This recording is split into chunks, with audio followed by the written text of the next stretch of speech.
and I shall start the story of the Tale of the Bloodoak.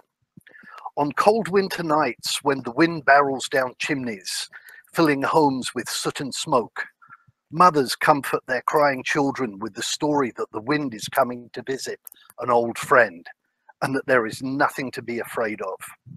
It all started with a magical acorn that lay on the ground unnoticed for many years.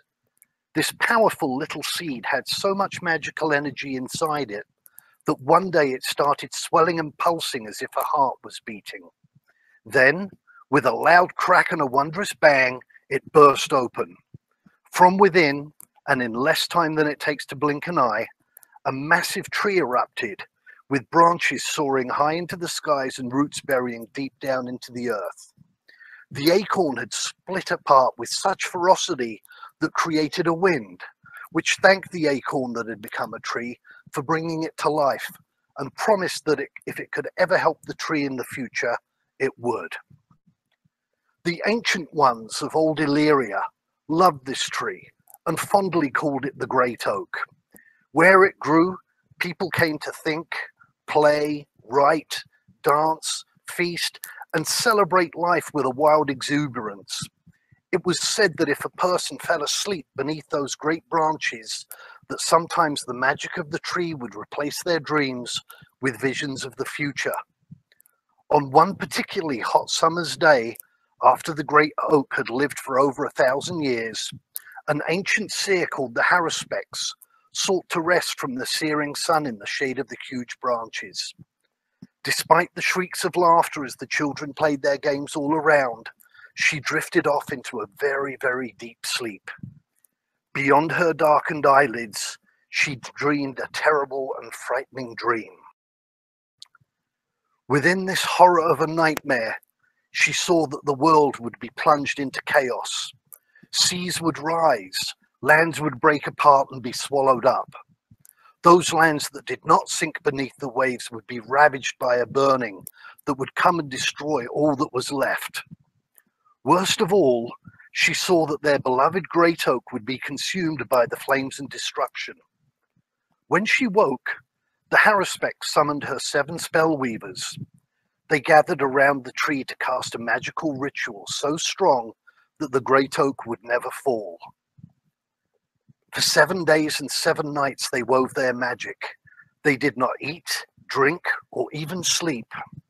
In the daytime, they dressed in brilliant white and stood on the side of the tree that faced the sun. They chanted spells that lifted the heart. At night, they donned robes as pure black as a starless midnight and stood on the side of the tree that faced the moon. Then their incantations were dark and foreboding. On the 7th night, each of the spell weavers took a blade made from the hard wood of the great oak and plunged it into their hearts. Their blood and cries fed the roots of the tree, and all 7 fell, dying against the trunk and thus sealing the spell. Although the old Illyrians wept with sorrow, they buried the spell weavers and Haruspex in flowers and thorns, and had a week-long feast to honor and thank them for their sacrifice. This event was called the Heartsgiving, and inspired the renaming of the great oak to the Blood Oak, for blood had fed its roots.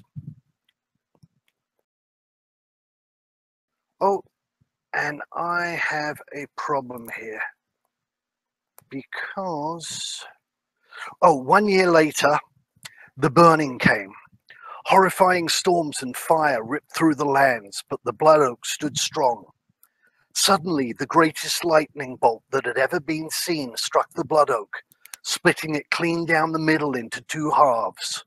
One half lay on the sun side, and the other half lay on the moon side. The Blood Oak remained prone, torn in 2, as colourful flowers began to blossom on the sun half of the tree, of the split trunk, while scarlet thorns creaked out of the bark on the moon half. For 7 years the flowers blossomed ever brighter, and the thorns grew ever sharper. Then one fated day, the wind returned after all those years. It was so upset at seeing the Blood Oak split in half, it turned around and around not knowing what to do. The wind spun so fast, it whipped itself into a tornado and picked up each half of the blood oak's trunk, gently twisting them together so that once again the tree was whole.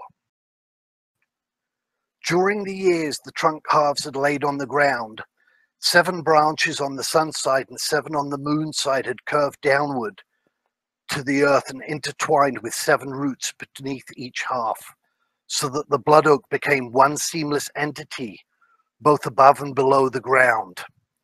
When the wind twisted the 2 halves back together again, it created a magnificently complex circular shape at its heart, while roots and branches once again pointed to all quarters of the world.